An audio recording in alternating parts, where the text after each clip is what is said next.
श्री शिवमहिम्नस्तोत्रम् पुष्पदन्त उवाच महिम्नः पारन्ते परं विदुषो यद्यस्त्रिषि स्तुतिर्ब्रह्मादीनामपि तदवसन्नास्त्वयि गिरः।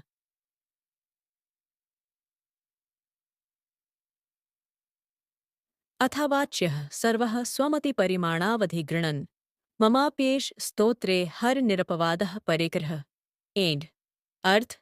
श्री पुष्पदंत जी कहते हैं कि हे प्रभु, बड़े बड़े विद्वान और योगी जन आपके महिमा को नहीं जान पाए, तो मैं तो एक साधारण बालक हूँ, मेरी क्या गिनती। लेकिन क्या आपके महिमा को पूर्णतया जाने बिना आपकी स्तुति नहीं हो सकती? मैं ये नहीं मानता, क्योंकि अगर ये सच है तो फिर ब्रह्मा की स्तुति भी व्यर्थ कहलाएगी। मैं तो ये मानता हूं कि सबको अपनी मति अनुसार स्तुति करने का अधिकार है। इसलिए हे भोलेनाथ, आप कृपया मेरे हृदय के भाव को देखें और मेरी स्तुति को स्वीकार करें।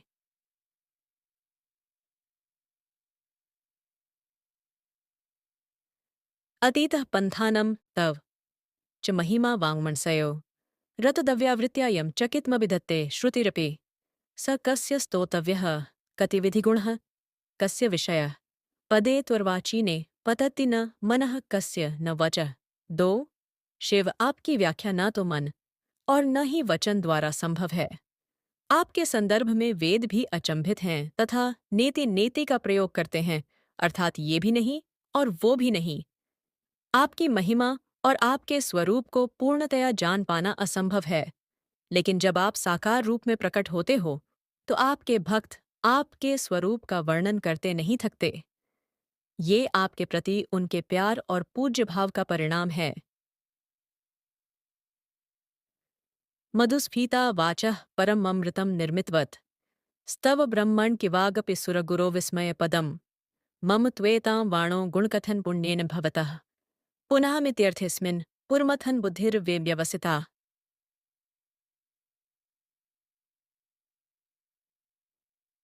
तीसरा से अर्थ।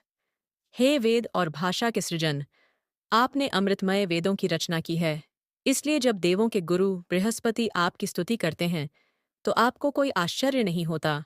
मैं भी अपनी मति अर्थात ज्ञान के अनुसार आपका गुणानुवाद करने का प्रयास कर रहा हूँ। मैं मानता हूँ कि इससे आपको कोई आश्चर्य नहीं होगा, मगर मेरी वाणी इससे अधिक पवित्र और लाभान्वित अवश्य होगी। तवैश्वर्यं तत्तज्जगदुदय रक्षा प्रलयकृत त्रयी वस्तु व्यस्तं तिसृषु गुणभिन्नासु तनुषु अभव्यानामस्मिन् वृद्ध रमणीयामर्मणीम् विहन्तु व्याक्रौशीन् विदधत इहैके जडदियः। डी Hadi dien han mo wono mo mo man mo pum gianentum chingan। अर्थ। हे देव, आप इस सृष्टि के सृजनहार हैं, पालनहार है और विसर्जनकार अर्थात संहार करने वाले हैं।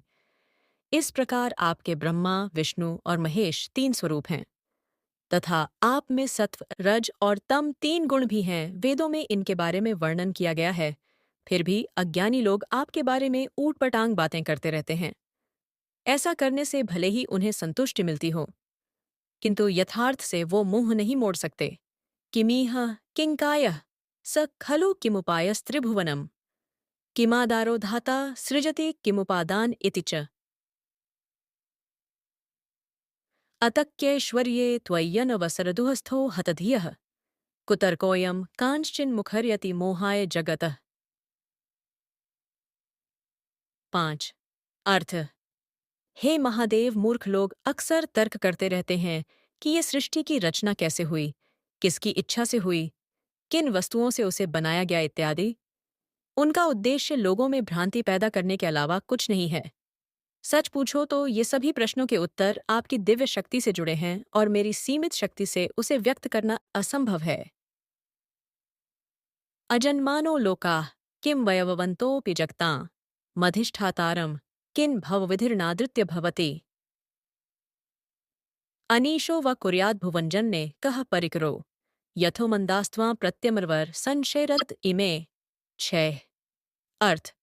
हे परमपिता, यह 7 लोक आपके द्वारा ही बनाया गया है। इसके कर्ता आपके अतिरिक्त दूसरा कोई नहीं हो सकता, क्योंकि इस विचित्र संसार की विचित्र रचना की सामग्री दूसरे के पास होना असंभव है। इसलिए अज्ञानी लोग ही आपके विषय में संदेह करते हैं। त्रयी सांख्यम योगः पशुपतिमतम वैष्णवमिति प्रभिन्न प्रस्थाने परमिद मदः। हे शिव, आपको पाने के लिए अनगिनत मार्ग है। सांख्य मार्ग, वैष्णव मार्ग, शैव मार्ग, वेद मार्ग आदि।